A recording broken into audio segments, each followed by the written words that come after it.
अस्सलाम वालेकुम स्टूडेंट्स। आज हम क्रैमर रूल की मदद से लीनियर इक्वेशंस को सॉल्व करना सीखेंगे।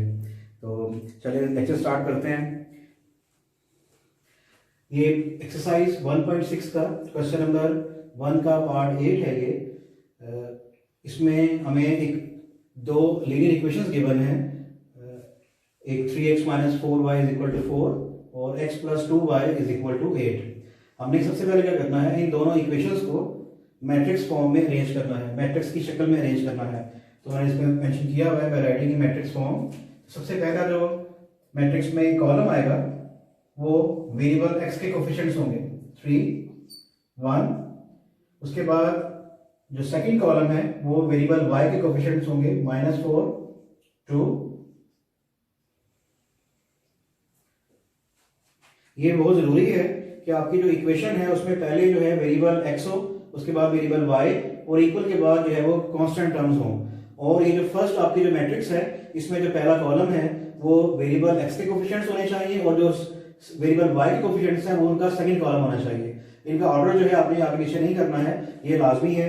उसके बाद यहाँ पर जो सेकंड मैट्रिक्स है उसमें हम इसके जो वेरिएबल्स हैं, जो पहले वेरिएबल है वो ऊपर आएगा पहले और जो वेरिएबल बाद में है उसको नीचे लिखेंगे। और जैसे ही यहाँ पर इक्वल साइन है, इक्वल साइन और इक्वल साइन के बाद ये जो कांस्टेंट टर्म्स है 4, 8 वो ये मेंशन करेंगे। इनको मैट्रिक्स फॉर्म में लिखने के बाद जो हमारा मेन काम है कि इनके जो नाम है वो लेट करने हैं और नाम अपने हमेशा यही लेट करने हैं। जो फर्स्ट है मैट्रिक्स A, ये मैट्रिक्स X और ये मैट्रिक्स जो है ये B मैट्रिक्स जो है वो है कांस्टेंट टर्म्स की मैट्रिक्स। जो x मैट्रिक्स है ये वेरिएबल्स की मैट्रिक्स है और इसे कहते हैं मैट्रिक्स ऑफ कोफिशिएंट्स। जो कोफिशिएंट्स है हमारे वेरिएबल x और y के वो मैंने लिखे हैं मैट्रिक्स A में। तो अगर कोई पीछे इसमें क्वेश्चन में बोर्ड के पेपर में कोई क्वेश्चन पूछता है कि आप फाइंड करें मैट्रिक्स ऑफ कोफिशिएंट्स और इक्वेशन गिवन हो तो आपने ये फाइंड करनी मैट्रिक्स A। अच्छा, अब इसको हमने क्रैमर्स रूल से सॉल्व करना है। इसको सॉल्व करने के वैसे दो मेथड हैं आपकी बुक में, एक मैट्रिक्स इन्वर्स मेथड है, इन्वर्जन मेथड, और दूसरा जो है क्रैमर्स रूल। तो क्रैमर्स रूल के लिए मैंने यहाँ फॉर्मूलाज लिखे हुए हैं कि जो वेरिएबल x है उसको फाइंड करने का मेथड है कि हमने पहले डिटर्मिनेंट ax जो है फाइंड करनी है और उसके बाद डिटर्मिनेंट a, फिर y जो है = डिटर्मिनेंट a y फाइंड करेंगे और ये जो डिटर्मिनेंट a हमने पहले से यहाँ फाइंड की होगी उसके वैल्यू पुट कर देंगे। तो यहाँ पर जो है ये चारों चीजें फाइंड करने के लिए सबसे पहले जो मेन काम है जो मैट्रिक्स A को यहाँ मेंशन करना अलग से। यहाँ पर आपने उसको नाम जो दे दिया है उसको यहाँ मेंशन करते हैं A = 3, 1 first column, second column -4, 2। और आपने साथ ही इसका जो डिटर्मिनेंट है वो फाइंड कर लेना है मैट्रिक्स A का। 3 × 2 -4 × 1, 3 2 times 6 minus plus 4 1 times 4, 6 plus 4 10। ये जो मैट्रिक्स A है इसका डिटरमिनेंट में फाइंड किया है और ये 0 नहीं है। अगर ये 0 आ जाए तो हमें ये जो इक्वेशंस हैं उनका जो सोल्यूशन है वो फाइंड करना पॉसिबल नहीं है। इसके नीचे मेंशन कर देंगे सोल्यूशन डज नॉट एग्जिस्ट। लेकिन अगर ये कोई 0 के अलावा कोई भी वैल्यू आ जाती है तो सोल्यूशन जो है वो एग्जिस्ट करता है, तो उसको हम फाइंड करेंगे। अब ये जो है ये 0 के इक्वल नहीं है तो लिखेंगे यहां पर सोल्यूशन एग्जिस्ट। जो सोल्यूशन है वो एग्जिस्ट कर रहा है। अब इसको आगे फर्दर करने के लिए मैं थोड़ा सा इक्वेशन के बारे में और ये जो डिटर्मिनेंट x है इसके बारे में थोड़ा बता दूं आपको। मैंने फॉर्मूलाज यहाँ लिखे हैं। मैं ये जो डिटर्मिनेंट ax है इसके लिए जो फर्स्ट कॉलम है आपने यहाँ पर कांस्टेंट टर्म लिखनी है। यहाँ पर जैसे ये कांस्टेंट टर्म्स है 4, 8 वो यहाँ लिखेंगे और जो बाकी मैट्रिक्स A है वो एज इट इज -4, 2 यहाँ लिखा रहने देंगे। और ये जो ay मैट्रिक्स है डिटर्मिनेंट ay, इसके लिए जो है हमने ये जो सेकंड कॉलम है इसको चेंज करना है कांस्टेंट टर्म्स के साथ। ये जो 4, 8 है उसके साथ चेंज करना है। तो ये दोनों इसमें फॉर्मूला में हमें 3 चीजें रिक्वायर हैं, determinant ax, determinant a, determinant ay तो इसको तीनों को में से हमने एक चीज फाइंड कर चुके हैं, अभी जो बाकी दोनों चीजें हैं उनको फाइंड करते हैं।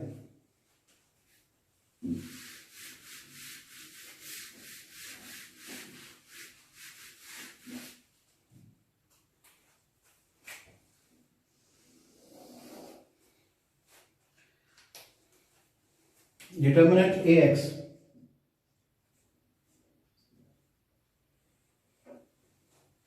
डिटर्मिनेंट जो है उसके लिए हमने वर्टिकल लाइंस यूज करनी होती है। जैसे ये मैट्रिक्स A है तो इसमें हम ब्रैकेट यूज करेंगे, लेकिन जब हम ये साइन यूज करेंगे डिटर्मिनेंट का तो उसके लिए हमने लाजमी है कि यहाँ पर हमें वर्टिकल लाइन यूज करनी है, हम यहाँ पर ब्रैकेट यूज नहीं करेंगे। तो सबसे पहले जो है जो फर्स्ट कॉलम है वो होना चाहिए कांस्टेंट टर्म्स का। जो इसमें जो ये जो मैट्रिक्स A है इसका फर्स्ट कॉलम आपने कांस्टेंट टर्म्स के साथ एक्सचेंज कर देना है। तो ये 4 8 जो है 4 8 कांस्टेंट टर्म्स, और जो बाकी मैट्रिक्स है -4 2 एज इट इज, -4 2 जो है वो एज इट इज। अब इसको जो है सिंप्लीफाई करते हैं, 4 × 2 -4 × 8 is equal to 4 to the 8 minus plus 8 4 times 32 is equal to 40। ये हमारे पास जो रिजल्ट आ गया है ये है डिटर्मिनेंट AX का रिजल्ट 40। इसके बाद हमने फाइंड करनी है डिटर्मिनेंट AY।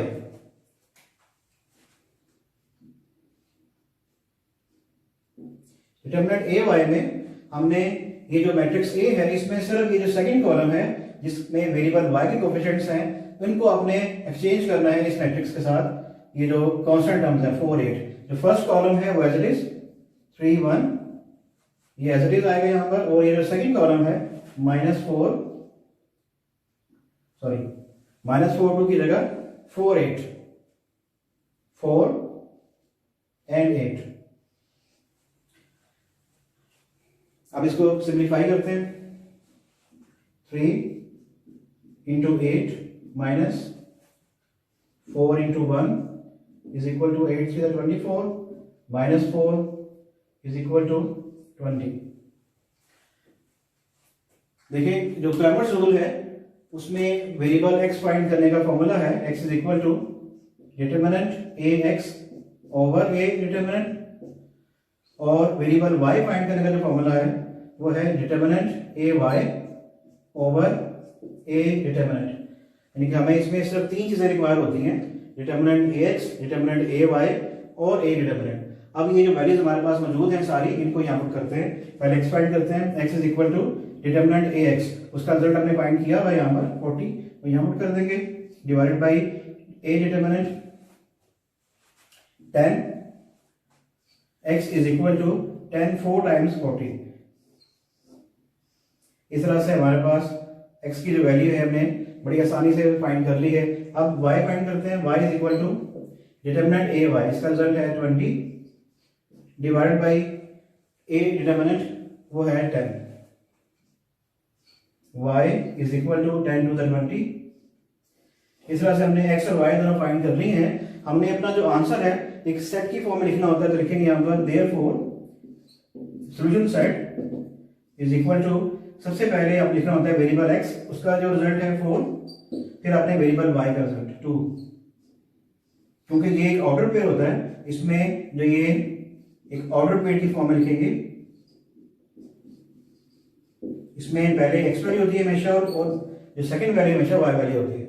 तो इस तरह से हम इसका जो सॉल्यूशन सेट है वो हमने हमेशा स्मॉल ब्रैकेट में क्लोज करना है, उसके बाद आपने जो हमारी जो ब्रैकेट है जो सेट में यूज करते हैं ब्रेसिस ब्रैकेट वो यूज करेंगे यहाँ पर।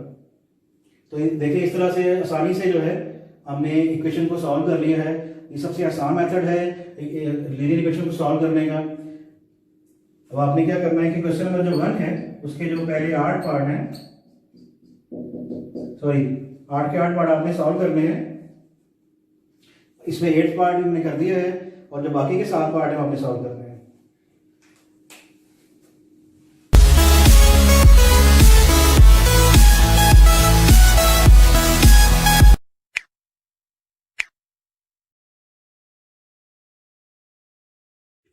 अस्सलाम वालेकुम।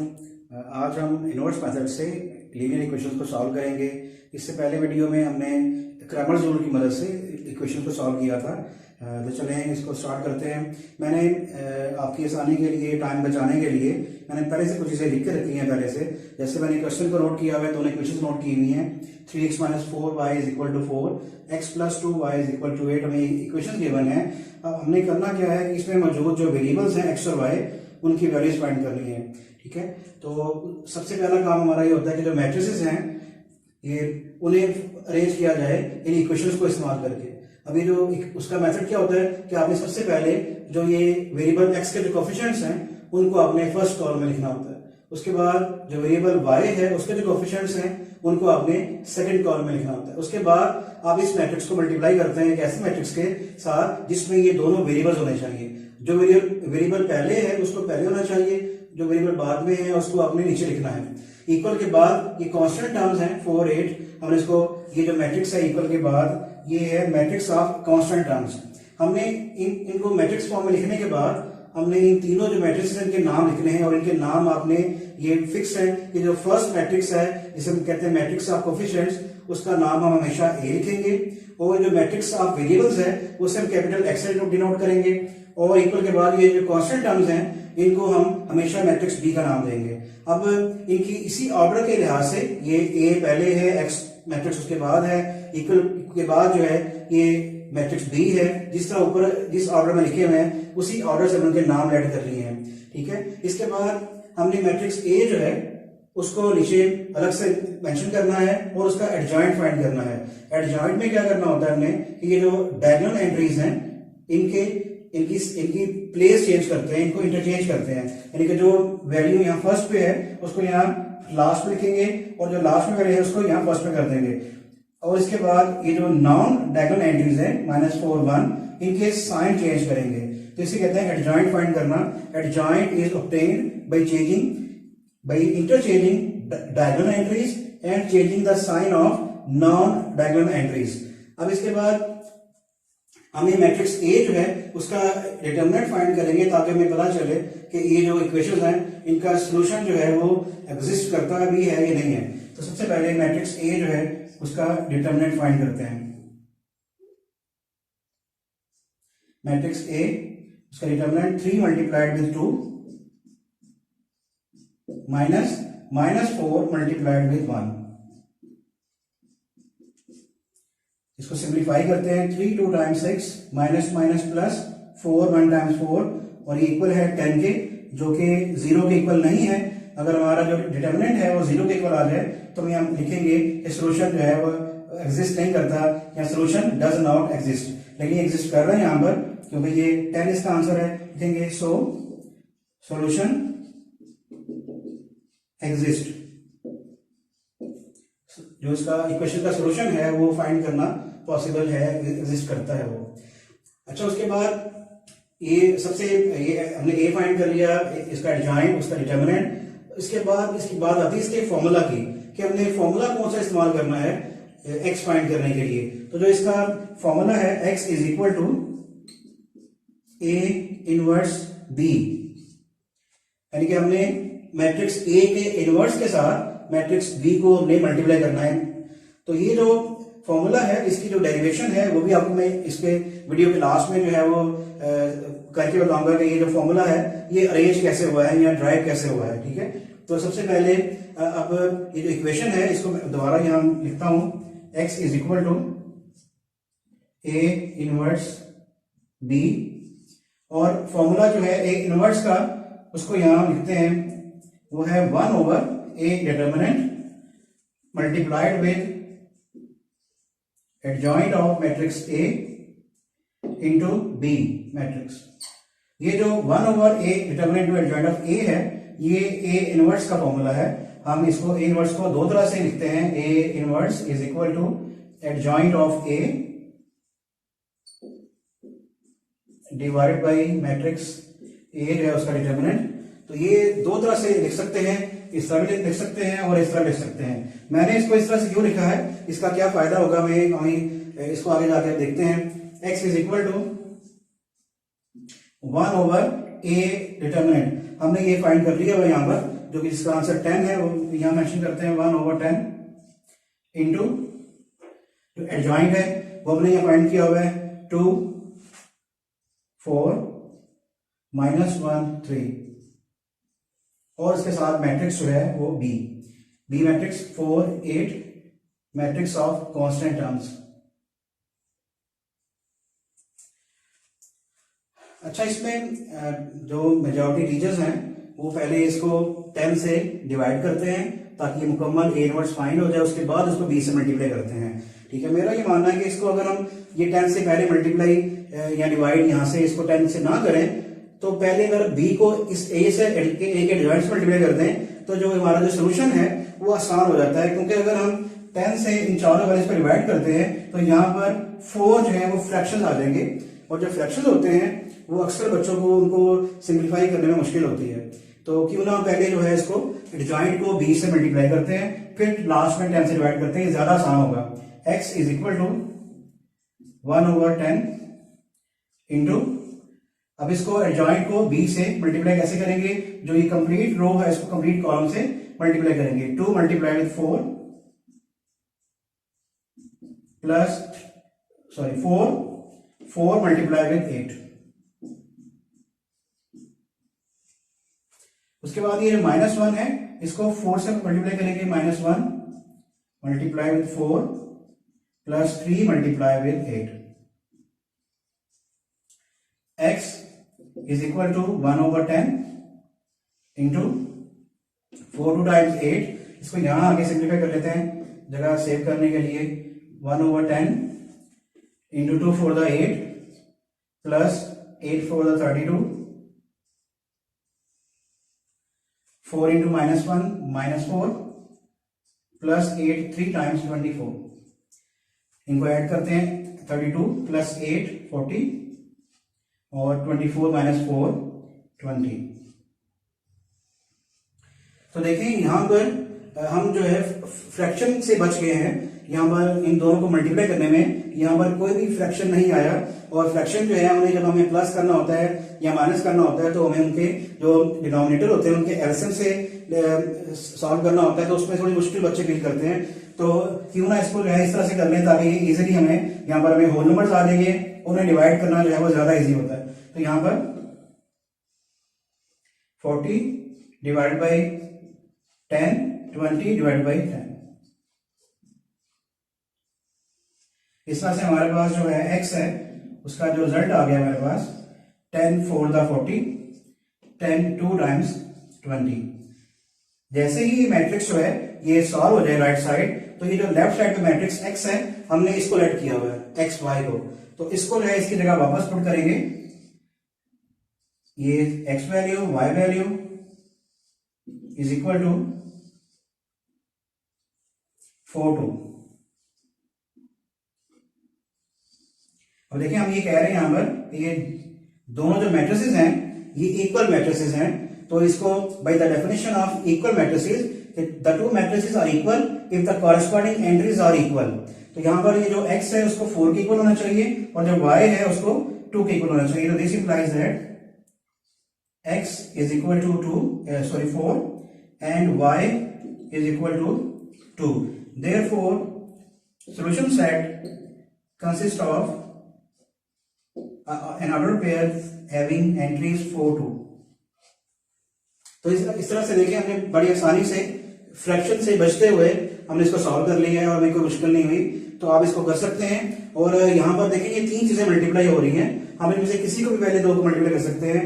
हमारी प्रॉपर्टी है एसोसिएटिव प्रॉपर्टी, उसकी मदद से हम ये कर सकते हैं, ठीक है। और जो मैट्रिसेस होती हैं ये इसको फॉलो करती हैं, ये प्रॉपर्टी जो है उसको मैट्रिसेस जो है वो फॉलो करती हैं, कम्युटेटिव प्रॉपर्टी भी करती है और एसोसिएटिव प्रॉपर्टी भी करती है, इसको हम अप्लाई कर सकते हैं यहाँ पर, ठीक है। अब मैंने जैसे शुरू में बताया था कि ये जो फॉर्मूला है x equal to a inverse b, ये ड्राइव कैसे होता है, तो इसको मैं ड्राइव करके बताता हूँ आपको।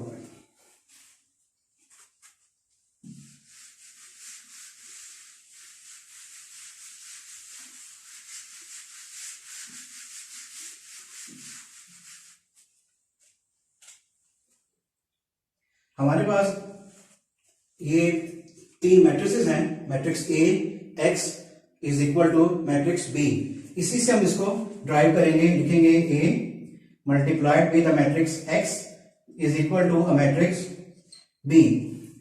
हमें राइट साइड पे जो मैट्रिक्स बी है उसके साथ हमें ये ए इनवर्स जो है वो चाहिए, तो वो ए इनवर्स लाने के लिए दोनों साइड्स को ए इनवर्स से मल्टीप्लाई कर देंगे। लिखेंगे यहां पर multiplying both sides by A inverse. Matrix A जो है उसके इनवर्स से दोनों साइड्स को मल्टीप्लाई कर देंगे, तो ये A inverse into A into X is equal to A inverse into B. अब जो राइट साइड है देखें वो तो हमें यहां पर मिल गई है, अब लेकिन जो लेफ्ट साइड है उसमें हमें सिर्फ हमें एक्स चाहिए, तो इन दोनों को क्या करेंगे, इन दोनों को हम बड़ी आसानी से यहां से रिमूव कर देंगे। देखिए हमारे पास एक ए इनवर्स इंटू ए, एक हमारे पास हमें इस चीज का पता है कि अगर हम किसी मैट्रिक्स को उसके इनवर्स से मल्टीप्लाई करते हैं तो उसका जो आंसर आता है वो आता है आइडेंटिटी मैट्रिक्स।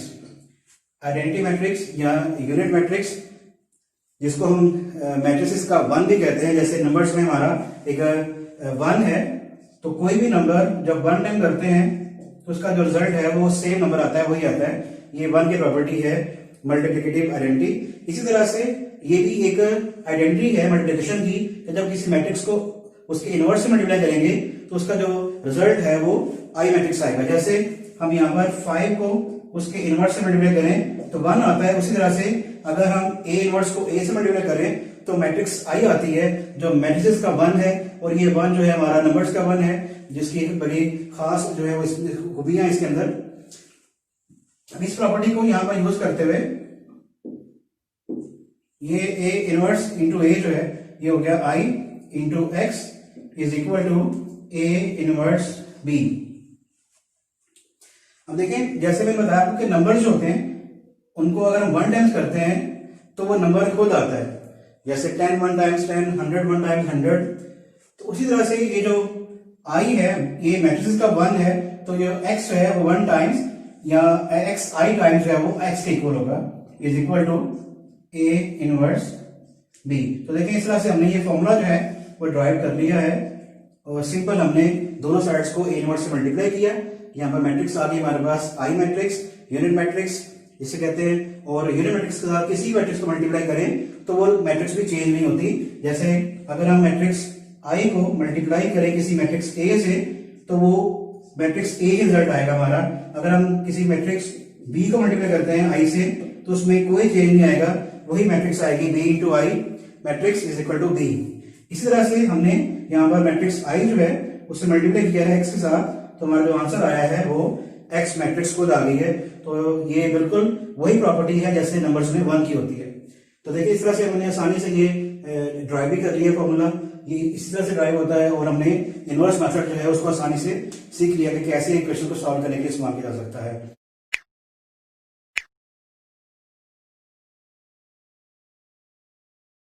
अस्सलाम वालेकुम। आज हम एक्सरसाइज 1.6 के क्वेश्चन नंबर 2, क्वेश्चन नंबर 3 और एग्जाम्पल 3 को सॉल्व करेंगे। ये तीनों क्वेश्चन रेक्टेंगल से रिलेटेड हैं, तो इनको एक साथ करते हैं। तो चलिए क्वेश्चन को स्टार्ट करते हैं। ये जो क्वेश्चन नंबर 2 है मैंने पहले से यहाँ लिखा हुआ है, इसमें हमें एक रेक्टेंगल की बात है। इसमें the length of a rectangle is 4 times of its width, the perimeter of the rectangle is 150 centimetre, find the dimensions of the rectangle. तो वर्ड्स प्रॉब्लम जो है इनको करने से पहले हमें इसके अंदर जो टर्म्स यूज हो रही हैं, टेक्निकल टर्म्स हैं, उनका मीनिंग हमें समझना चाहिए कि वो क्या है। जैसे इसमें रेक्टेंगल की बात हो रही है, रेक्टेंगल की लेंथ विड्थ की बात हो रही है, और उसके बाद इसमें रेक्टेंगल के पेरीमीटर की बात हो रही है, इसमें कि इसका जो पेरीमीटर है वो क्या है। तो इन बेसिक चीजों को हम समझेंगे। दूसरा इसमें देखेंगे एक वर्ड है डायमेंशंस, ठीक है, इसकी भी बात करेंगे। तो अगर हम इन चीजों को समझ जाएंगे तो इससे रिलेटेड इस तरह की बात जब भी आगे कहीं भी क्वेश्चन में यूज होगी तो हम उसको आसानी से कर लेंगे। तो हमें क्वेश्चंस को जो है इंडिविजुअली जो है वो नहीं याद करना चाहिए, हमें उसके अंदर जो टर्म्स यूज होती हैं हमें सिर्फ उनको याद करना चाहिए, उनकी मीनिंग समझनी चाहिए कि वो क्या है। इस तरह क्वेश्चन सॉल्व करने में हमें काफी हेल्प होगी। ठीक है, तो चलिए शुरू करते हैं इसका सोल्यूशन। सबसे पहले रेक्टेंगल की बात करते हैं। रेक्टेंगल जो है एक 4 साइडेड क्लोज्ड शेप को कहते हैं। Closed geometric shape having 4 sides in which opposite sides are equal and all the four angles are of measure 90 degree. इसमें ये बड़ी जरूरी बात है कि इसकी जो अपोजिट साइड है ये इक्वल होनी चाहिए, ये अपोजिट साइड इसके इक्वल है, ये इसके इक्वल है, और इसमें जो चार एंगल हैं वो 90 के होने चाहिए। अगर ये एंगल जो है 90 के ना हो तो ये रेक्टेंगल नहीं है, ये शेप का जो है नाम चेंज हो जाएगा। जैसे फर्स्ट करके मैं करके बताता हूँ, अगर ये जो एंगल है इसको हम चेंज कर देते हैं तो ये रेक्टेंगल नहीं है, ये तकरीबन पैरेललोग्राम जो है उसकी शेप में आ गई है। जैसे ही हम 1 डिग्री भी एंगल कम या ज्यादा करेंगे तो इसकी जो शेप है वो चेंज हो जाएगी। इसलिए बड़ी जरूरी बात है इसके बारे में, जब इसको डिफाइन करें तो इसके बारे में मुकम्मल बताएं कि closed geometric shape in which opposite sides are equal and all the four angles are of measure 90 degree. ठीक है, एक तो ये हो गया रेक्टेंगल के बारे में। रेक्टेंगल में जो लेंथ और विड्थ है ये फिक्स नहीं होती है, आप इसको लेंथ कह सकते हैं, इसको विड्थ कह सकते हैं, ठीक है, और इसको लेंथ कह लें, इसको विड्थ कह लें, इस बात से कोई फर्क नहीं पड़ता है। ठीक है, लेकिन हम इसको आसान करने के लिए जो ज्यादा है उसको हम लेंथ कह देंगे और जो कम है उसको हम विड्थ कह देंगे। ठीक है, और इसमें एक वर्ड यूज किया गया है पेरीमीटर का। तो जो पेरीमीटर है ये सम ऑफ ऑल साइड्स को कहते हैं। किसी भी शेप की तमाम जो साइड्स हैं उसके सम को, उसकी टोटल लेंथ को हम कहते हैं पेरीमीटर। तो जो पेरीमीटर की डेफिनेशन है, the total length of all sides of any shape is called its perimeter. जैसे ये इस दीवार के ऊपर ये व्हाइट बोर्ड है, ठीक है, इस व्हाइट बोर्ड की जो ये साइड्स हैं, ये साइड है, ये साइड है, 4 साइडें हैं, ये भी रेक्टेंगल शेप है। तो जो साइड्स का जो टोटल सम है उसको टोटल ऐड करके जो रिजल्ट आएगा उसे हम कहेंगे पेरीमीटर। ठीक है, उसी तरह से ये शेप जो है इस बोर्ड पे हमने ड्रॉ की हुई है, इसके जो साइड्स हैं, चारों साइड्स, उसका जो टोटल लेंथ है उसकी जो, उसको हम कहेंगे पेरीमीटर। ठीक है, उसके बाद ये बात इसमें नीचे आ रही है डायमेंशंस की। जो डायमेंशंस हैं ये वर्ड लेंथ और विड्थ के लिए इस्तेमाल किया जा रहा है कि जो रेक्टेंगल है उसमें मैक्सिमम 2 ही चीजें होती हैं, लेंथ होती है और उसकी विड्थ होती है। तो ये जो साइड्स होती हैं उसको डायमेंशंस कहते हैं। ठीक है, तो इसमें रेक्टेंगल में जो 2 तरह की साइड्स होती हैं, लेंथ होती है, ठीक है, 2 इसमें लेंथ है और 2 इसमें विड्थ है। तो ये जो चारों इसकी साइड्स हैं उनको क्या कह रहे हैं, डायमेंशंस ऑफ द रेक्टेंगल। तो हमने कोई एक लेंथ मालूम करनी है और कोई एक विड्थ मालूम करनी है तो दूसरी ऑटोमेटिकली मिल जाएगी, क्योंकि तो वो अपोजिट साइड्स में सेम होती है। अच्छा, अब इसके सॉल्यूशन में जो सबसे अहम बात है, स्टार्ट करने से पहले आपने जो चीजें हमें मालूम करनी है, डायमेंशंस की लेंथ और विड्थ, उसको आपने लेट कर लेना है। उसका आप लोग नाम रखेंगे, लेट करेंगे। लेट के बगैर जो है क्वेश्चन सॉल्व करना मुश्किल है, इसको सॉल्व किया जाए, वर्ड्स यूज नहीं कर सकते हमने वेरिएबल यूज करने हैं इसको आसान करने के लिए। और आपके इस टॉपिक में जो वेरिएबल यूज हो रहे हैं वो है वेरिएबल एक्स है और वाई है। तो हम इसको लेट करेंगे। सबसे पहले let length of the rectangle is x and width is equal to y। तो सबसे पहले जो है हमें इसकी जो भी चीज मालूम करनी है, डायमेंशन, उसकी लेंथ और विड्थ को कहते हैं। तो हमने जो चीज मालूम करनी है उसको लेट करेंगे, उसको कोई नाम देंगे। लेट करने के बाद आपको हर क्वेश्चन के अंदर हमें कोई ना कोई 2 कंडीशन दी जाएंगी, जिसको हमने 1 by 1 जिसको यूज करके हमने इक्वेशन बनानी है। जैसे इसमें जो पहली कंडीशन है, the length of a rectangle is 4 times of its width. तो सबसे पहले यहां हेडिंग देंगे फर्स्ट कंडीशन।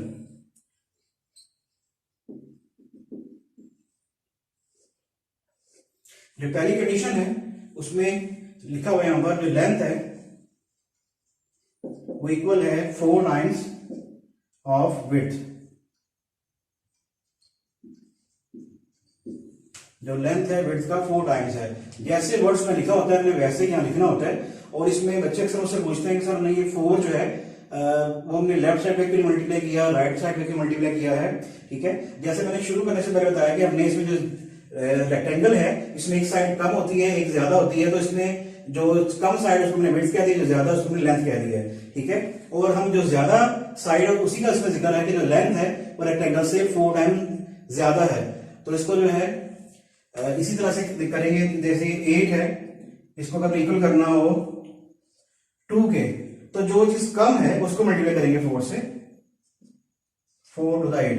जैसे हम ये कहेंगे 8 जो है वो 4 टाइम ज्यादा है 2 से, तो दोनों को अगर हमें इक्वल करना हो तो हम 4 से मल्टीप्लाई करेंगे। जो कम साइड होगी, जो छोटी साइड होगी, हमेशा उसको, ताकि दोनों वैल्यूज इक्वल हो जाए। अब इसमें हमने ये जो स्टेटमेंट है उसको यहाँ लिखा है कि length is 4 times of its width, उसी को आगे कंटिन्यू करते हैं। लेंथ हमने लेट की हुई है x और जो विड्थ है वो है हमने y लेट की हुई है, तो x is equal to 4y। इसको अरेंज कर लेते हैं, x minus 4y is equal to 0, इसे हाईलाइट कर दें और इसे इक्वेशन नंबर 1 का नाम दे दें। इसे हमें लेफ्ट साइड पे ही लाजमी अरेंज करना है। इसे हम कहते हैं standard form of a quadratic standard form of a linear equation. इसमें पहले सबसे पहले वेरिएबल x लिखेंगे, फिर वेरिएबल y और इक्वल के बाद जो है इसमें कांस्टेंट टर्म इसमें आएगी, ठीक है। उसके बाद जो हमें सेकंड कंडीशन है जिससे हमें इक्वेशन 2 मिलेगी वो देखिए क्या है, the perimeter of a rectangle is 150 centimetre. हमें पेरीमीटर का फॉर्मूला याद होना चाहिए। अगर हमें पेरीमीटर का फॉर्मूला याद नहीं है तो मैं उसको आपको ड्राइव करके बताता हूँ। यहाँ पर जो एक रेक्टेंगल है उसमें हमने इसको कहा कि ये लेंथ है और ये जो है इसमें इसकी जो है ये विड्थ है। अब पेरीमीटर की जो डेफिनेशन है उसके मुताबिक पेरीमीटर जो है is the sum of all sides.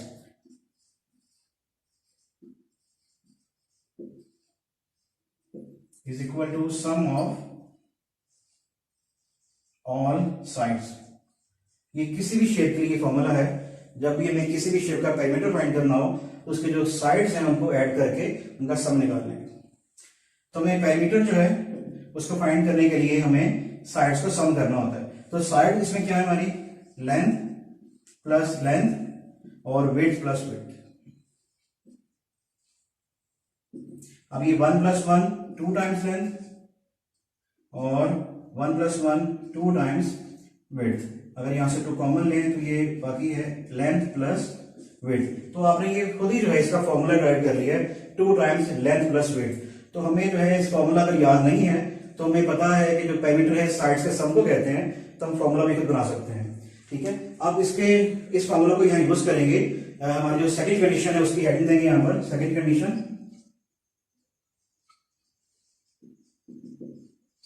The perimeter of the rectangle is 150 centimetre. इसलिए शुरू करेंगे, the perimeter of rectangle is equal to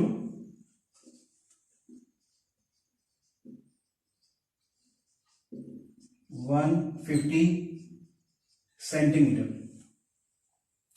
तो ये में जो लाइन गिवन है सेकंड लाइन उसको हम कहेंगे सेकंड कंडीशन, और उससे हम जो इक्वेशन है वो ड्राइव करेंगे। ये पेरीमीटर ऑफ रेक्टेंगल हमें गिवन है, उसकी वैल्यू 150 सेंटीमीटर। इसका जो फॉर्मूला है वो हमारे पास 2 टाइम्स लेंथ प्लस विड्थ। तो यहां मेंशन करते हैं 2 times length plus width is equal to 150। ये जो यूनिट है जब इसको हम सॉल्व कर रहे होंगे या मैथमेटिक लिखेंगे तो वहां पर जो है इसका यूनिट जो है वो नहीं यूज करेंगे। 2 times x plus Y, length को लेट किया हुआ है x और विड्थ को लेट किया हमने y, इज इक्वल टू 150। 150 को 2 से डिवाइड करते हैं, जैसे कि जो 2 है ये वहां डिवाइड करेगा, तो ये x plus Y is equal to 150 divide by 2, x plus Y is equal to 2 7 द 14 2 5 द 10। तो इस तरह से इक्वेशन जो 2 है ये हमने अरेंज कर ली है सेकंड कंडीशन से। तो दोनों इक्वेशंस जैसे ही हम फाइंड कर लें, इनको अरेंज कर लें, तो इनको एक साथ लिख के x minus 4y is equal to 0 और x plus Y is equal to 75। तो इन दोनों को आपने अगर क्वेश्चन में उन्होंने ये कहा है कि क्रैमर रूल से सॉल्व करें तो क्रैमर रूल से सॉल्व कर दें। अगर उन्होंने कहा है कि मैट्रिक्स इनवर्स मेथड से सॉल्व करें तो उससे सॉल्व कर दें। ये दोनों जो मेथड हैं, जो लास्ट वीडियो से उसमें मैंने समझा दिया था कि कैसे उसको क्रैमर से सॉल्व करेंगे, कैसे उसको इनवर्स सॉल्व करेंगे। तो इस तरह से देखें मैं आसानी से जो है जो क्वेश्चन 2 है उसके जो इक्वेशंस हैं उन्हें हमने अरेंज कर लिया है। इसके बाद जिसका क्वेश्चन नंबर 3 है वो सॉल्व करते हैं। मैं इसको अरेंज कर देता हूं।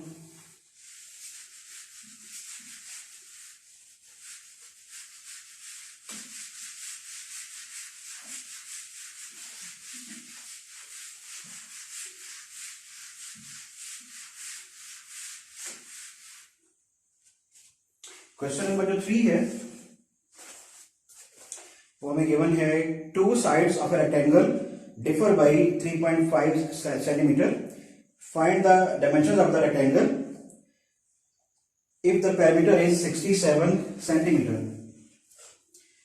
मैंने क्वेश्चन जो है यहाँ नोट नहीं कर रहा हूँ, क्वेश्चन नंबर 3। क्वेश्चन नंबर 2 की तरह हमने इसमें भी डायमेंशंस फाइंड करनी है रेक्टेंगल की। तो रेक्टेंगल की जो डायमेंशन है वो क्या होती है, लेंथ और उसकी विड्थ। तो उसको लेट करते हैं सबसे पहले, let length is equal to X and width is equal to Y. Let करने के बाद सबसे मेन काम क्या होता है कि आपने जो स्टेटमेंट है उसे रीड करें केयरफुली, और उसके जो ऊपर हमें जो कंडीशन दी हुई है दोनों, उनमें से किसी एक कंडीशन को पहले अप्लाई करना है। जैसे उसकी जो फर्स्ट कंडीशन है, फर्स्ट कंडीशन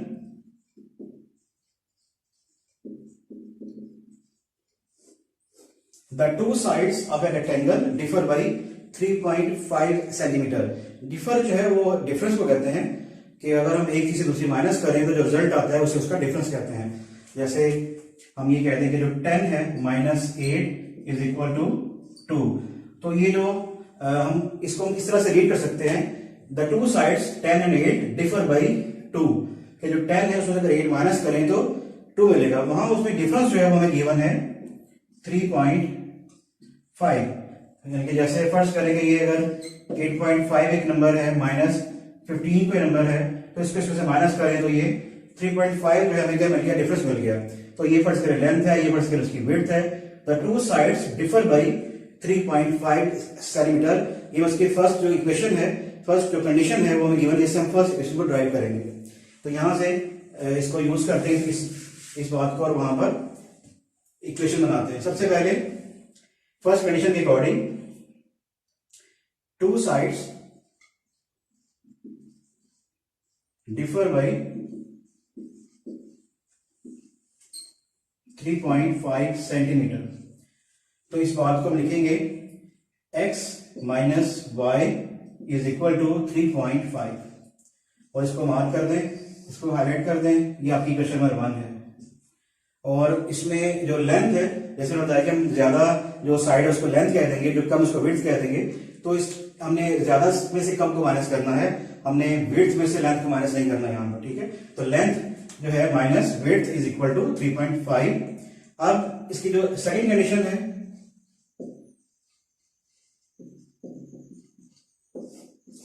सेकंड कंडीशन जो है बिल्कुल सेम है। इसमें हमें गिवन है पेरीमीटर गिवन है, तो उसकी हेडिंग लिख लेते हैं यहां पर पेरीमीटर की। हमें गिवन है यहां पर 67 सेंटीमीटर, और जो फॉर्मूला इसका वो हमने अभी ड्राइव किया था, 2 times length plus width is equal to 67। 2 times length x width y is equal to 67। अगर हम ये 2 से उसको डिवाइड कर दें, x प्लस y, या इसमें ये होता है कि डिवाइडिंग बोथ साइड्स बाई 2। अगर हम दोनों साइड्स को 2 से डिवाइड कर दें ताकि ये जो 2 है यहां से कैंसिल हो सके, x plus Y is equal to 3 times 6, 2 3 times 6 0.1 carry 2 5 10। तो ये हमारे पास सेकंड इक्वेशन जो है वो आ गई, x plus Y is equal to 33.5, equation number 2।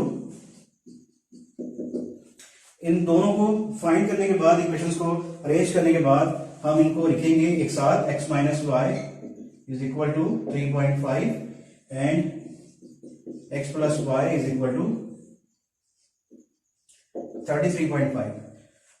फिर इनको मैट्रिक्स फॉर्म में कन्वर्ट करके फिर अपने जो भी मेथड उन्होंने कहा होगा क्वेश्चन के अंदर, क्योंकि इसमें कोई मेथड उन्होंने मेंशन नहीं किया होगा, तो अगर वो कहीं क्रैमर से करें, एग्जाम में ये आता है क्रैमर से करें, क्रैमर रूल से करें सॉल्व, और अगर लिखा हो कि उसको इन्वर्ट से करें तो इन्वर्ट से करें। अगर मेथड का नाम ना दिया जाए फिर आपकी मर्जी होती है कि आप जिसे मर्जी सॉल्व करें, ठीक है। तो इस तरह से हमने देखेंगे जो क्वेश्चन नंबर 3 है उसकी दोनों इक्वेशन जो है वो अरेंज कर ली है, ठीक है। इसी मेथड को कंटिन्यू करते हुए जो इसकी एग्जाम्पल 3 है वो सॉल्व करते हैं।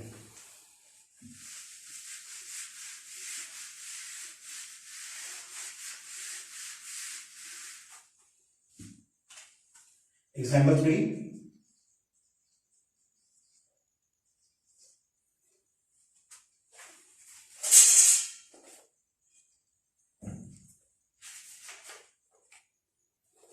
थर्ड एग्जाम्पल जो है उसमें स्टेटमेंट को रीड करते हैं। The length of rectangle is 6 centimetre less than 3 times it's width. The perimeter of the rectangle is 140 centimetre. Find the dimensions of the rectangle. इसमें क्वेश्चन जब भी हमें करना हो सबसे पहला काम हमने जो चीज फाइंड करनी है उसको लेट करते हैं। Late length of the rectangle is x and the width of the rectangle is y। जब जैसे इसको आप लेट कर लेंगे तो लेट करने के बाद आपने वहां पर मेंशन करेंगे फर्स्ट कंडीशन, जिसको यूज करके आप इक्वेशन 1 जो है वो अरेंज करेंगे। फर्स्ट कंडीशन जो है उसमें यहां गिवन है the length of a rectangle is 6 centimetre less than 3 times it's width. मैं इसको लिखता हूं यहां पर, length is 6 centimetre less than 3 times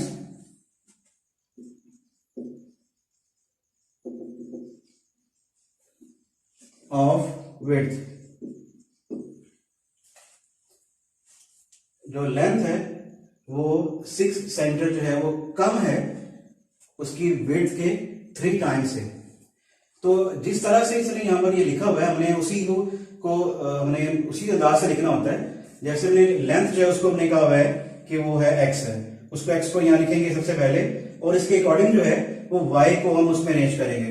जैसे हमें विड्थ जो है उसको लिखेंगे पहले राइट साइड पे और इन दोनों के बारे में हमने यहां पर लिखा हुआ है 6 सेंटीमीटर जो है ये कह रहे हैं लेस है ये साइड उसके 3 टाइम्स है।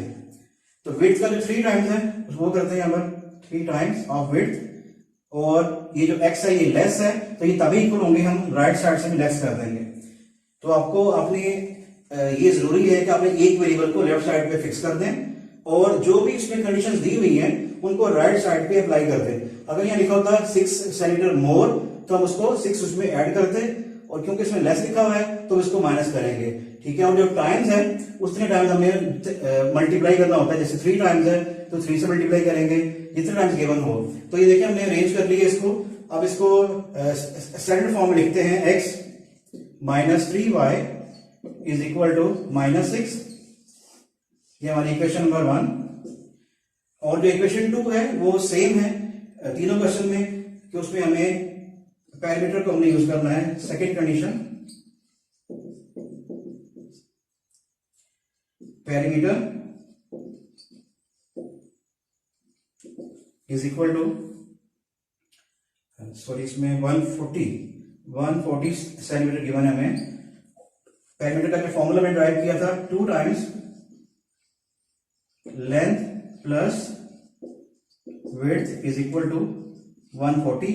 लेंथ लेट की हमने x और विड्थ जो है वो है y इज इक्वल टू 140।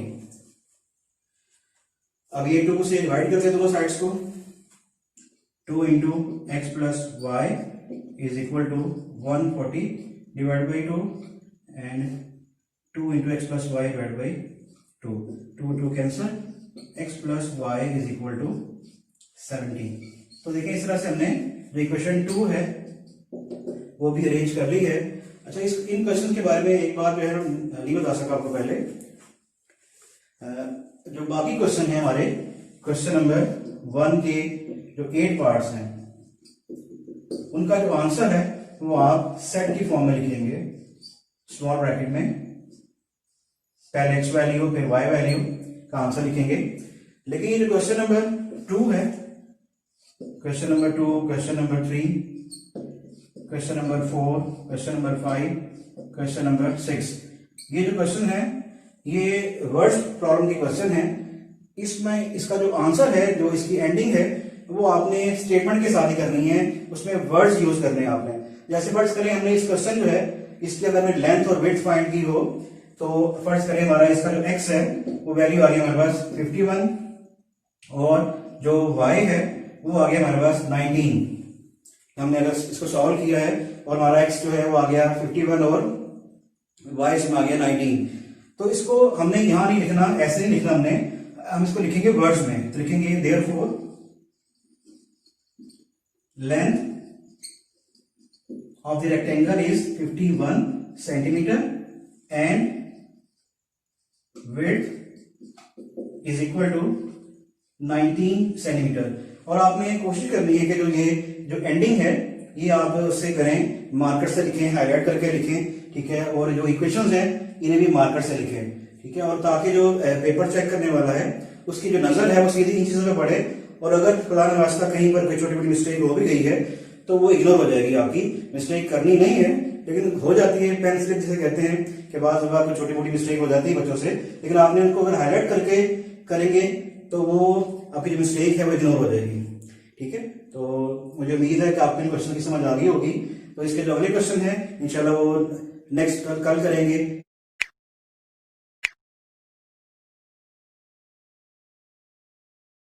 अस्सलाम वालेकुम। आज हम एक्सरसाइज 1.6 का क्वेश्चन नंबर 4, क्वेश्चन नंबर 5 और क्वेश्चन नंबर जो है वो 6 सॉल्व करेंगे। तो सबसे पहले क्वेश्चन नंबर 4 सॉल्व करते हैं। इसकी जो स्टेटमेंट है मैंने पहले से मेंशन की हुई है, उसको रीड करते हैं।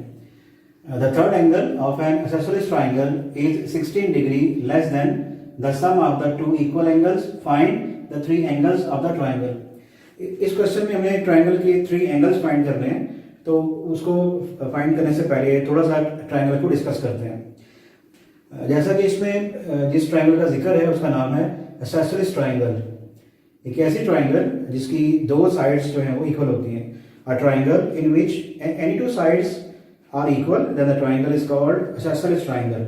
वैसे जो ट्राइंगल है उसकी 6 बेसिक टाइप्स हैं, जिसमें से 3 उसकी टाइप्स उसकी साइड्स के अकॉर्डिंग है, जिसका नाम है इक्विलेटरल ट्राइंगल, isosceles ट्राइंगल और स्केलिंग ट्राइंगल।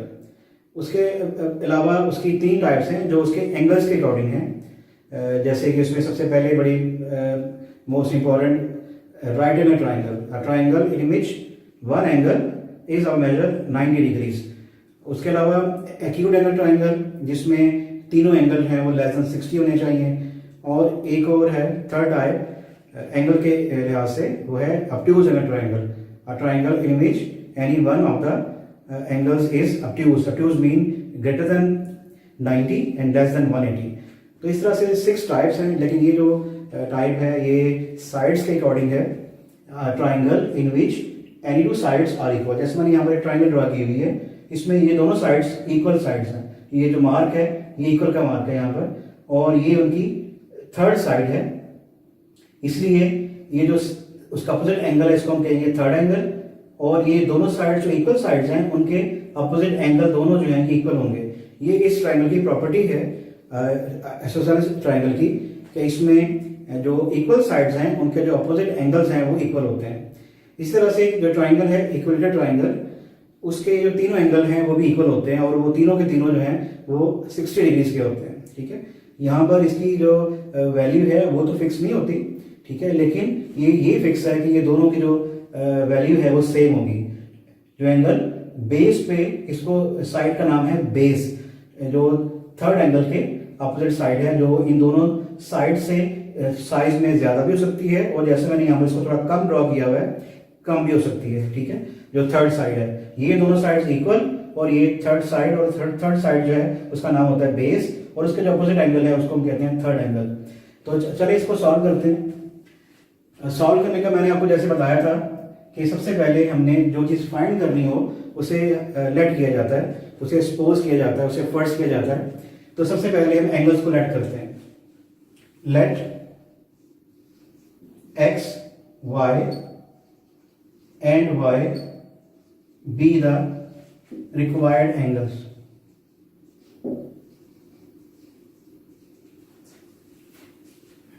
इसमें ये दोनों एंगल मैंने y और y लेट किए हैं, क्योंकि इसमें जो ट्राइंगल है उसकी प्रॉपर्टी है कि अगर दो साइड इक्वल हैं तो दोनों एंगल भी इक्वल होंगे।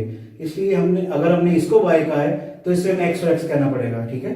तो इस चीज से आपने परेशान नहीं होना कि दोनों हमने सेम लेट किए हैं, क्योंकि ट्राइंगल की प्रॉपर्टी है आइसोसेलेस ट्राइंगल की, आइसोसेलेस ट्राइंगल। उसके बाद हमें सबसे पहले लेट करना होता है। लेट करने के बाद हमने जो क्वेश्चन होता है उसको रीड करके उसमें जो फर्स्ट कंडीशन है उसे मेंशन करते हैं। यहाँ पर फर्स्ट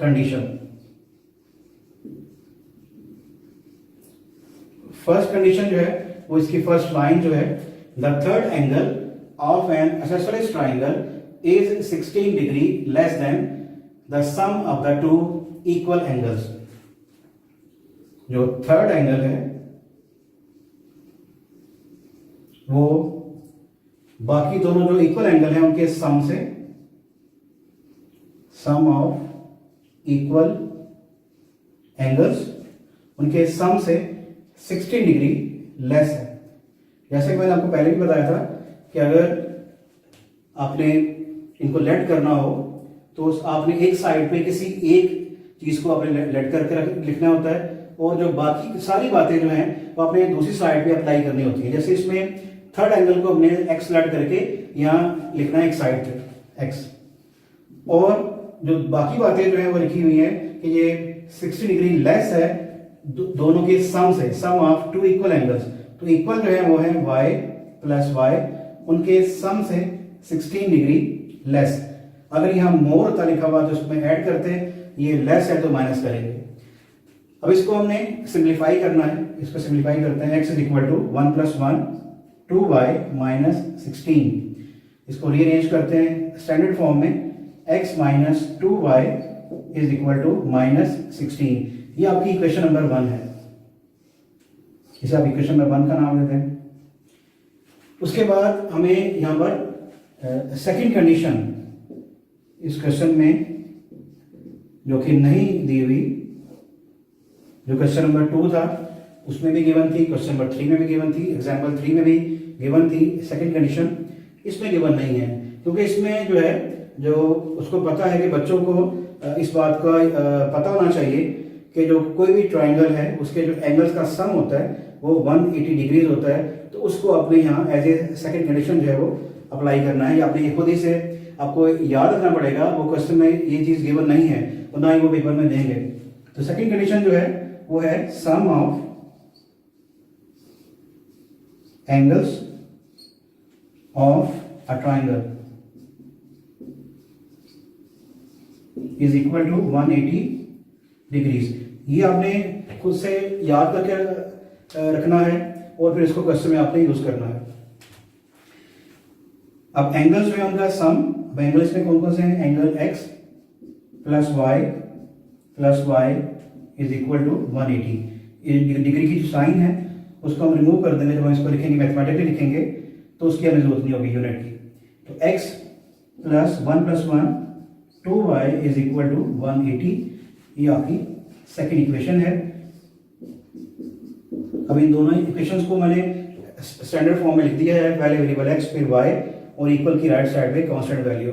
अब आप इनको क्रैमर्स रूल से या इनवर्स मेथड से सॉल्व कर सकते हैं, और उस मेथड को मैंने पहले तो वीडियो में बताया हुआ है कि वो कैसे सॉल्व किया जाता है, इनवर्स मेथड से या क्रैमर्स रूल से। ठीक है, तो अब इसका जो नेक्स्ट क्वेश्चन है क्वेश्चन नंबर 5 वो सॉल्व करते हैं।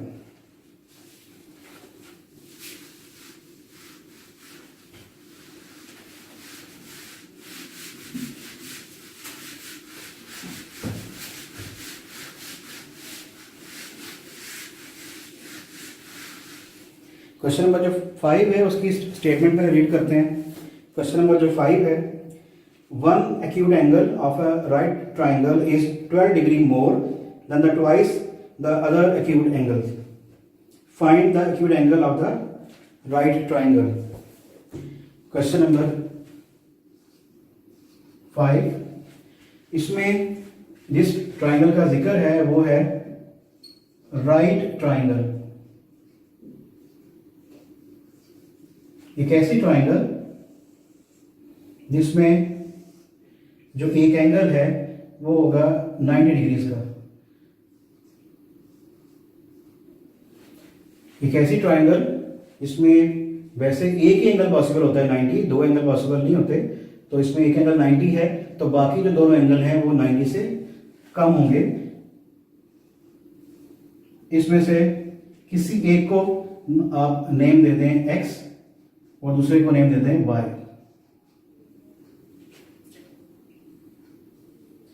ये जो एंगल है 90 डिग्रीज उसको आपने हमेशा एक बॉक्स के साथ मार्क करना है। ये इसकी सिंबल होती है कि आप उसको जहां पर ये बॉक्स नजर आए तो समझिए वहां 90 डिग्री का एंगल है। इसमें कुछ बातें ऐसी हैं जो जिनको हमें याद होना चाहिए।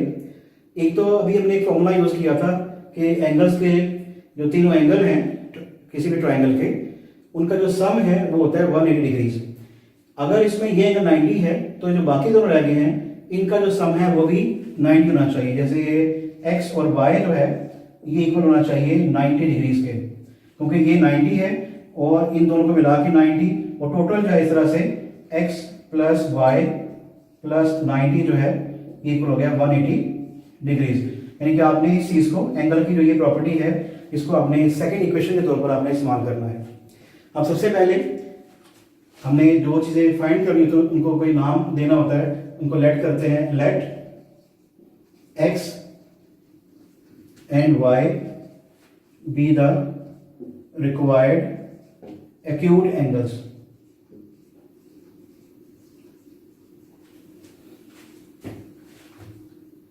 ये लेट करने के बाद जो फर्स्ट कंडीशन है वो अप्लाई करते हैं। First condition,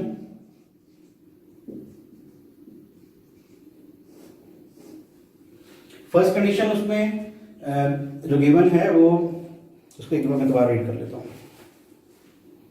one acute angle of A right angle triangle is 12 degree more than the twice of the other. इसमें अगर हम एक x को लिख रहे हैं एक साइड पे और राइट पे वो कंडीशन अप्लाई कर दें कि जो x है एक एक्यूट एंगल वो दूसरे एक्यूट एंगल के ट्वाइस से 12 डिग्री मोर है, तो मोर के लिए हमेशा हम ऐड करते हैं। ठीक है, ट्वाइस जो है वो दुगना, तो उसके लिए हम 2 से मल्टीप्लाई करेंगे। ठीक है, और मोर के लिए हम 12 ऐड करेंगे। उसने ये मेंशन किया हुआ है वहां पर कि जो एक एक्यूट एंगल है वो दूसरे के ट्वाइस से 12 मोर है, तो ये हमने उसको ट्वाइस किया और उसमें 12 डिग्री का उसमें ऐड कर दिया। इसको रीअरेंज करते हैं, x minus 2y is equal to 12, ये आपकी होगी क्वेश्चन नंबर 1। और जो सेकंड कंडीशन है,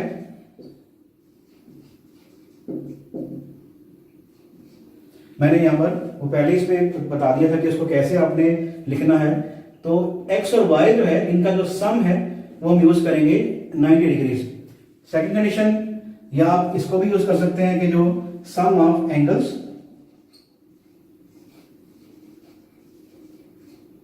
of a triangle is equal to 180 degrees. जो हमने क्वेश्चन नंबर 4 में जो कंडीशन अप्लाई की थी वो भी आप यहां यूज कर सकते हैं, या डायरेक्ट उसको दोनों का सम जो है वो 90 लिख सकते हैं। ठीक है, तो इसको अगर उसी तरह से करना है तो वैसे कर लेते हैं। हमें जो तीनों एंगल हैं, x एक एंगल है, दूसरा y और तीसरा right angle 90 is equal to 180 degrees. ये डिग्री का जो साइन है यहाँ यूज नहीं करेंगे। 90 को उसमें से माइनस करते हैं, x plus Y is equal to 180 minus 90, so x plus Y is equal to 90। तो इस तरह से हमारे पास ये इक्वेशन नंबर जो 2 है वो भी आसानी से बन गई है। ये आपकी इक्वेशन नंबर 1। अब इन दोनों को हमने, सबसे मेन काम होता है कि इनको हमने स्टैंडर्ड फॉर्म में लिखना होता है। पहले वेरिएबल x फिर y और इक्वल के राइट साइड में कांस्टेंट टर्म। तो इस तरह से दोनों को लिखेंगे और इन पे क्रैमर्स रूल से या इनवर्स मेथड से इनको सॉल्व कर लेंगे। क्वेश्चन नंबर जो है वो 6 सॉल्व करते हैं आप। जो क्वेश्चन नंबर 6 है ये थोड़ा सा डिफरेंट क्वेश्चन है। जो क्वेश्चन नंबर 2, क्वेश्चन नंबर 3 था वो रेक्टेंगल का था। क्वेश्चन नंबर 4, 5 जो है वो ट्राइंगल से रिलेटेड थे। और जो क्वेश्चन नंबर जो 6 है ये स्पीड और टाइम की एक एप्लीकेशन है, उसके ऊपर ये क्वेश्चन बना हुआ है। तो ये बड़ा इंटरेस्टिंग क्वेश्चन है, अच्छा क्वेश्चन है। इसमें सबसे पहले इसके स्टेटमेंट रीड करते हैं। 2 cars that are 600 km apart are moving towards each other. Their speed differ by 6 km per hour and the cars are 123 km apart after 4.5 hours. Find the speed of each car. इसमें 2 car हैं वो 600 kilometre जो है वो दूर खड़ी हैं। एक कार इस साइड से आ रही है, एक कार उस साइड से आ रही है। दोनों के दरमियान जो टोटल डिस्टेंस है वो है 600 किलोमीटर, ये हमें गिवन है। और उसने ये बताया कि जो 4.5 घंटे का जो टाइम है गुजरने के बाद ये जो कार है, पहली कार वो यहाँ से एक खास मुकाम तक पहुंच गई है, और जो दूसरी कार है वो भी, क्योंकि ये एक तरफ मूव कर रही थी तो ये कार यहाँ से यहाँ पहुंच गई है। इनका जो बाकी डिस्टेंस रह गया है वो है 123 किलोमीटर। यानी कि पहले ये दोनों कार जो हैं, ये एक कार इस पॉइंट पे थी, दूसरी कार इस पॉइंट पे थी। 4.5 घंटे मूव करने के बाद, किसी खास स्पीड से मूव करने के बाद ये कार यहाँ से यहाँ पहुंच गई, और वो कार जो है वो यहाँ से यहाँ, इनका जो बाकी डिस्टेंस रह गया है वो रह गया 123 किलोमीटर। टोटल डिस्टेंस था 600 किलोमीटर। ये वो डाटा है जो हमें गिवन है, मैंने इसको साइड पे मेंशन भी किया हुआ है कि टोटल डिस्टेंस हमें गिवन है 600 किलोमीटर, और जो टाइम जो है जो उन्होंने गुजारा है दोनों ने, कार्स ने 4.5 घंटे का टाइम, वो मैंने ये मेंशन कर दिया 4.5 आवर्स। और हमने जो मालूम क्या करना है, इनकी स्पीड मालूम करनी है। दोनों जो कार हैं उनकी स्पीड क्या है वो हमने फाइंड करनी है, किस स्पीड से ये मूव कर इन्होंने किया है कि 4.5 घंटे में ये कार यहाँ से यहाँ पहुंच गई है, और जो दूसरी कार है वो भी यहाँ से यहाँ पहुंच गई है। और जो बाकी डिस्टेंस जो है टोटल 600 में से बाकी जो रह गया वो है 123 किलोमीटर। अब इसको मैथमेटिकली यहाँ कैसे लिखना है, कैसे इसको अरेंज करना है, ठीक है, उसके लिए सबसे पहले थोड़े सा कुछ चीज़ें सिंप्लीफाई कर लेते हैं। जैसे ये जो टाइम है इसको थोड़ा सा सिंप्लीफाई कर लेते हैं। जैसे ये लिखा हुआ है 4.5, इसको मिक्स्ड फ्रैक्शन से इसको इम्प्रॉपर में चेंज कर लेते हैं। 2 4 8, 8 + 1 9/2 hours.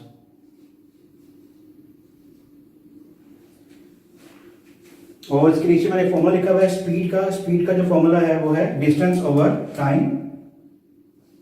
Speed is equal to distance over time. और अगर इसको फॉर्मूला को रीअरेंज करें, ये जो टाइम है ये मल्टीप्लाई होगा स्पीड से, और ये distance is equal to speed multiply by time. इस फॉर्मूला को मैंने इस तरह अरेंज क्यों किया हुआ है, क्योंकि हम इस पूरे क्वेश्चन के अंदर जो बात हमें मुकम्मल तौर पर गिवन है वो है टोटल डिस्टेंस, ठीक है। तो मैंने फॉर्मूला को, स्पीड के फॉर्मूला को डिस्टेंस के अंदाज में लिख लिया। जो डिस्टेंस है वो स्पीड मल्टीप्लाई बाई टाइम के इक्वल होता है। तो हमने इसको अरेंज कर लिया है, रीअरेंज कर लिया है स्पीड के फॉर्मूला को। Distance is equal to speed multiply by time. ये किस वजह से किया है, क्योंकि हमें जो गिवन है इसमें इस पूरे क्वेश्चन में जो बात है वो है 600 किलोमीटर डिस्टेंस, टोटल डिस्टेंस जो हमें गिवन है, तो इसलिए इस फॉर्मूला को हमने अरेंज किया है। अच्छा, क्वेश्चन को अब सॉल्व करने के लिए सबसे पहला काम कि हमने लेट करते हैं, let speed of first car is equal to x kilometre per our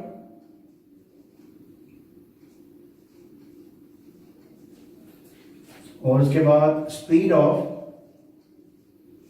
second car is equal to y kilometre per hour. मैंने इसको लेट क्यों किया है, क्योंकि इस क्वेश्चन में हमने दोनों कार की जो स्पीड है वो फाइंड करनी है, वो हमें गिवन नहीं है। अब लेट करने के बाद हम यहां पर फर्स्ट कंडीशन अप्लाई करते हैं।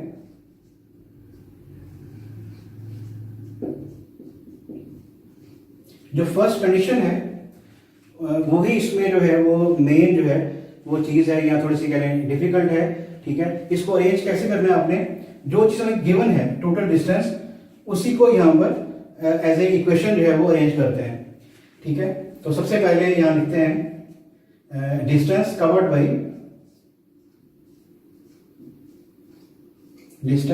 Covered by first car. जो पहली कार ने डिस्टेंस कवर किया है यहां से इधर तक, वो डिस्टेंस उसमें ऐड करेंगे जो दूसरी कार ने यहां से यहां तक डिस्टेंस कवर किया है। Distance covered by second car plus जो बाकी डिस्टेंस रह गया था, रिमेनिंग डिस्टेंस,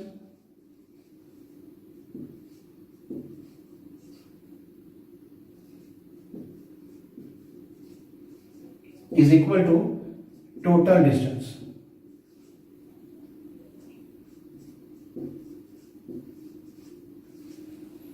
यानी कि ये जो फर्स्ट कंडीशन है, फर्स्ट इक्वेशन जो है वो थोड़ी सी लेंथी है लेकिन मुश्किल नहीं है। हमने जो ये जो टोटल डाटा गिवन है उसे हमने एक स्केच की फॉर्म में अरेंज किया हुआ है हमने कि टोटल डिस्टेंस जो है वो गिवन है 600 किलोमीटर। उसमें से 4.5 घंटे के टाइम के बाद ये कार वो यहाँ से यहाँ पहुंच जाती है, दूसरी कार जो है वो यहाँ से यहाँ पहुंच जाती है, और ये बाकी डिस्टेंस जो है वो 123 किलोमीटर जैसे कि क्वेश्चन में दिया हुआ है।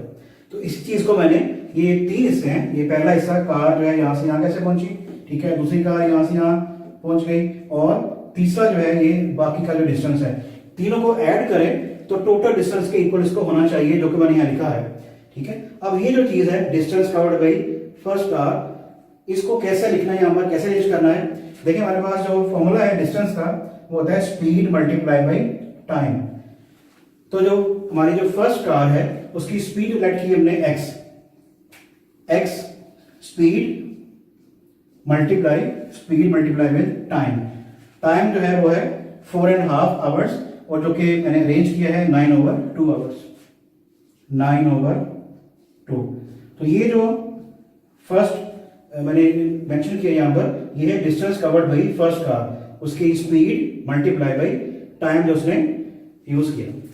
Distance covered by second car, उसकी स्पीड हमने लेट की हुई है y, मल्टीप्लाई उसने भी 4.5 घंटे का टाइम जो है वो पास किया है, तो वो 9/2 प्लस रिमेनिंग डिस्टेंस वो हमें वैसे गिवन है सिंपल फॉर्म में 123 किलोमीटर इज इक्वल टू, ये तीनों को ऐड करके टोटल होना चाहिए 600 किलोमीटर।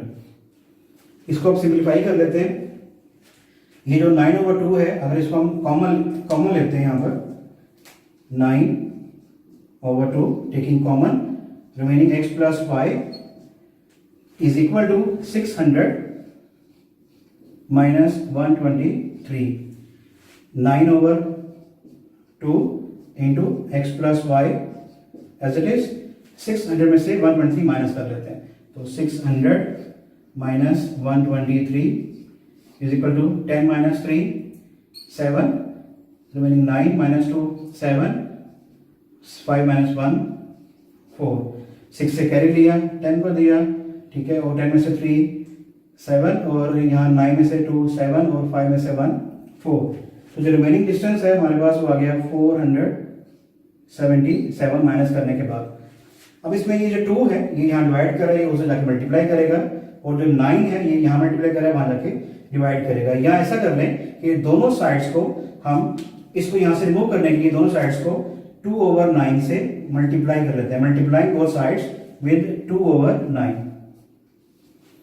इसको मल्टीप्लाई करेंगे, ये 2 कैंसिल, 9 कैंसिल, 1 टाइम्स, तो हमारे पास आ गया x plus Y is equal to 9 को इससे 477 को 9 से डिवाइड करते हैं, 9 1 टाइम्स, 9 5 द 45, 2 करिए 27, 9 3 द 27, 2 3 टाइम्स 6, 2 5 द 10, तो ये आ गया 106। x plus Y is equal to 106 जो है ये हमारी फर्स्ट इक्वेशन जो है वो आ गई सिंपल फॉर्म में। इसको मार्क कर दें और इक्वेशन 1 का नाम दे दें। तो देखिए इस तरह से मैंने जो है x प्लस वाई 106 जो है फर्स्ट इक्वेशन जो है वो मैंने अरेंज कर ली है। अब इसकी फाइंड करते हैं सेकंड कंडीशन। सेकंड कंडीशन को यूज करके हम सेकंड इक्वेशन जो है वो अरेंज करेंगे। इस पूरे क्वेश्चन को दोबारा रीड करते हैं। The two cars that are 600 kilometre apart are moving towards each other, their speed differ by 6 kilometre per hour and the cars are 123 kilometre apart after 4.5 hours, find the speed of each car. देखिए इसमें जो ये part है उसको हमने अभी तक use नहीं किया। There speed differ by 6 kilometre per our, हमने इन दोनों को लेट किया हुआ है, इसी को यहां पर यूज करते हैं। स्पीड, दोनों कार की जो स्पीड है डिफर बाय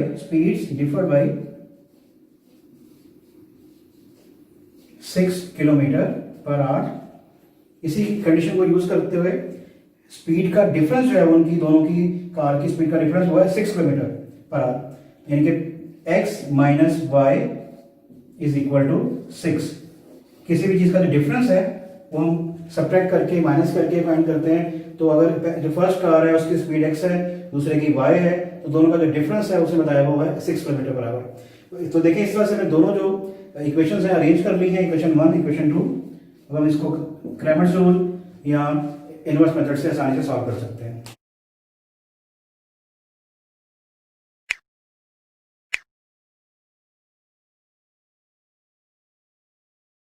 अगर अभी मैट्रिक्स बी है, इसको सी से मल्टीप्लाई कर सकते हैं या नहीं कर सकते, सी को डी से, डी को ई से, या ई को डी से। तो आइए इसको आज चेक करते हैं कि इनकी मल्टीप्लिकेशन जो है उसको हम चेक भी कर सकते हैं पहले कि ये पॉसिबल भी है या नहीं है। ठीक है, अगर वो पॉसिबल है तो उसको मल्टीप्लाई कैसे करना है वो भी आज सीखते हैं।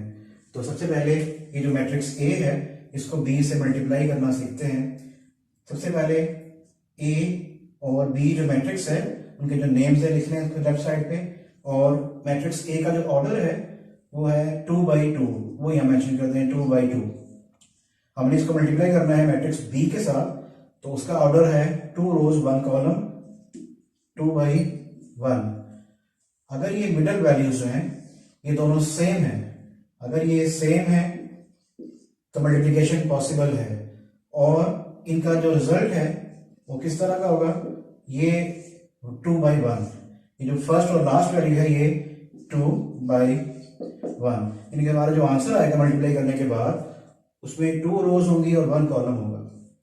चलिए इसको चेक करते हैं मल्टीप्लाई करके। Matrix A into B, matrix A 1 2 3 4 into matrix B 5 6। Multiplication का जो मेथड है कि आपने जो फर्स्ट मैट्रिक्स है उसकी जो फर्स्ट रो है उसको आपने फर्स्ट कॉलम से मल्टीप्लाई करना होता है। तो सबसे पहले हम ये जो मैट्रिक्स ए है उसकी जो रो है रो 1 1 2, इसको मल्टीप्लाई करेंगे सेकेंड मैट्रिक्स के कॉलम से 5 6 के साथ। 1 इंटू 5 प्लस 2 मल्टीप्लाइड विद 6। अब क्योंकि इसमें नेक्स्ट कॉलम नहीं है तो इसके आगे इसको मल्टीप्लाई नहीं करेंगे। अब ये जो सेकंड रो है, सेकंड रो 3 4, इसको मल्टीप्लाई करते हैं 5 6 के साथ। 3 multiplied with 5 plus 4 multiplied with 6। इनको मल्टीप्लाई करके ऐड करते हैं। 5 1 5 प्लस 6 2 12, 5 3 15 प्लस 6 4 24। दोनों को ऐड करते हैं। 12 प्लस 5 17, 24 प्लस 15 39। तो स्टूडेंट्स देखें इसमें जो हमारा जो आंसर आया है, जो हमारा रिजल्ट है वो 2/1 है, 2/1। और ये हमने मल्टीप्लाई करने से पहले ही हमें पता था कि हमारा जो आंसर है वो क्या आएगा। ठीक है, अब इसको नेक्स्ट देखते हैं कि ये जो बी है इसको सी से मल्टीप्लाई कर सकते हैं या नहीं कर सकते, या ये जो सी है इसको बी से मल्टीप्लाई कर सकते हैं या नहीं कर सकते, इसको चेक करते हैं।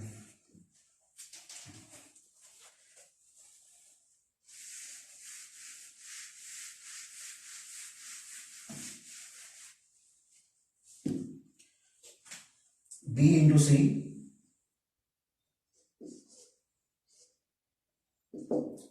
मैट्रिक्स बी का जो ऑर्डर है 2 रोज एंड 1 कॉलम 2/1, इसको मल्टीप्लाई करना है मैट्रिक्स सी के साथ। तो मैट्रिक्स सी का जो ऑर्डर है 1 रो 2 कॉलम्स 1/2। अब देखिए जो मिडिल वैल्यूज हैं ये इस दोनों सेम है, इक्वल है ये, तो मल्टीप्लिकेशन इनकी पॉसिबल है और इनका जो रिजल्ट आएगा वो होगा 2/2।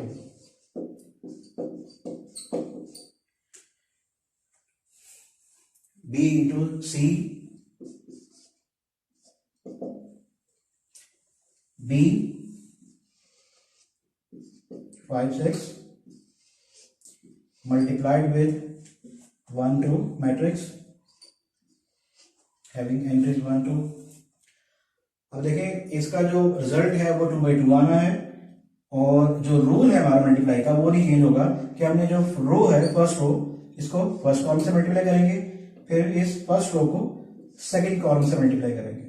तो इसको मल्टीप्लाई करते हैं। 5 मल्टीप्लाइड विद 1। अब इसमें प्लस करते हैं, अगर इसमें भी सेकंड मेंबर होता और इसमें भी सेकंड मेंबर होता, लेकिन क्योंकि इसमें नहीं है तो इसमें थोड़ा स्पेस के साथ अब इसके फर्स्ट रो 5 मल्टीप्लाइड विद 2, इस तरह से अब इसकी जो सेकंड रो है इसको दोनों कॉलम से 1 बाय 1 मल्टीप्लाई करेंगे। तो 6 मल्टीप्लाई विद 1, 6 मल्टीप्लाइड विद 2। तो देखें इसका जो रिजल्ट है 5 इंटू 1 5, 5 टू द 10, 6 1 द 6, 6 टू द 12। तो देखिए इसका जो ऑर्डर है वो 2 बाई 2 है, जैसा कि मैं मल्टीप्लाई करने से पहले ही इस रूल से पता चल गया था कि हमारा ऑर्डर क्या होगा। ठीक है, अब ये चेक करते हैं कि जो मैट्रिक्स है सी को बी से मल्टीप्लाई कर सकते हैं या नहीं कर सकते।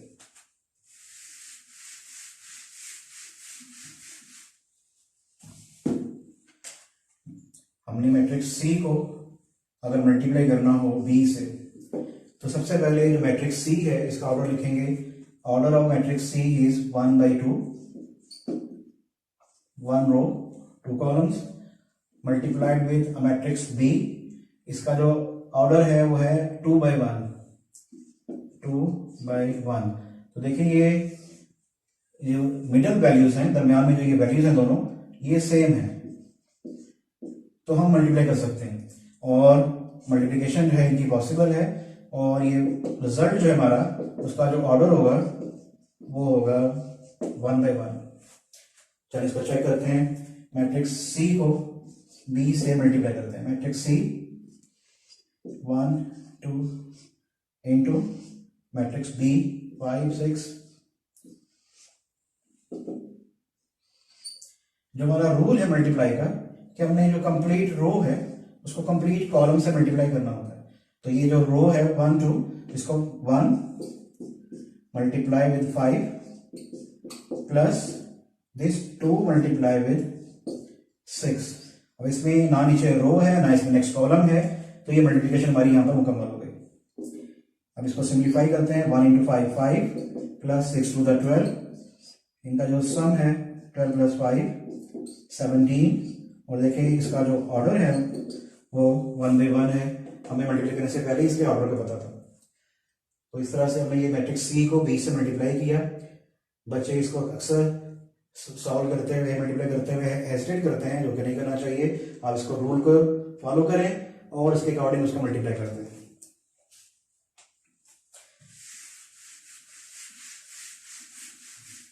अब डी को ई से मल्टीप्लाई करना सीखते हैं कि हम डी को ई से कैसे मल्टीप्लाई करेंगे। और इसकी जो डी से ई, डी को ई से मल्टीप्लाई कर भी सकते हैं या नहीं कर सकते, इसको चेक करते हैं। तो D into E, order of this matrix D 2 by 3, 2 रोज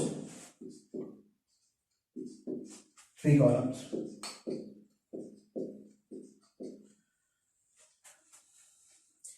और ऑर्डर जो है इस मैट्रिक्स ई का 3 रोज 2 कॉलम्स, 3 बाई 2। अब देखिए इसमें जो मिडिल वैल्यूज हैं बिल्कुल ये सेम है और हम इनको मल्टीप्लाई कर सकते हैं। Yes, multiplication is possible.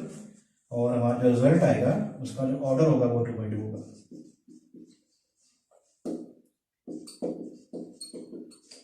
अब इसी बात को वेरीफाई करते हैं मल्टीप्लाई करके कि क्या हमारा जो ऑर्डर है वो आंसर का 2 बाई 2 आता है या नहीं आता। तो डी को ई से मल्टीप्लाई करते हैं। Matrix D 7 0 1 8 0 2 matrix D into E, matrix E 1 4 2 5 3 6। इनको दोनों को मल्टीप्लाई करने का जो हमारा रूल है कि हमने कंप्लीट जो रो है उसको कंप्लीट कॉलम से मल्टीप्लाई करना होता है। ठीक है, तो ये 7 इंटू 1 प्लस 0 इंटू 2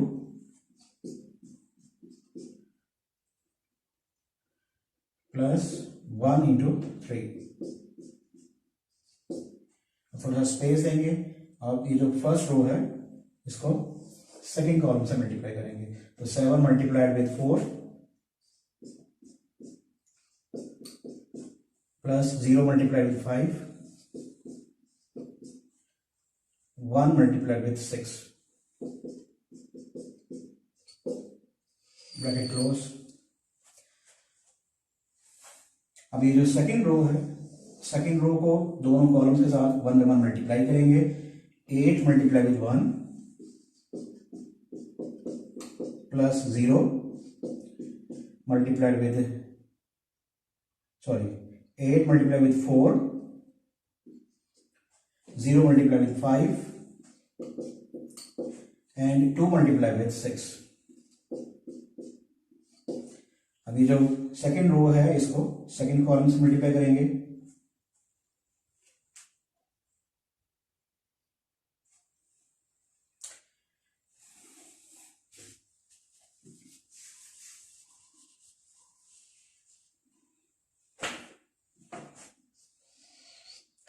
अभी सेकंड रो है इसको पहले फर्स्ट कॉलम से मल्टीप्लाई करेंगे, फिर सेकंड रो को सेकंड कॉलम से मल्टीप्लाई करेंगे। तो मल्टीप्लाई करते हैं 8 multiply with 1 plus 0 multiplied with 2 plus this 2 multiply with 3।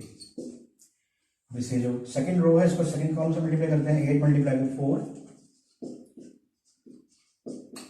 Plus 0 multiply with 5 plus 2 multiply with 6।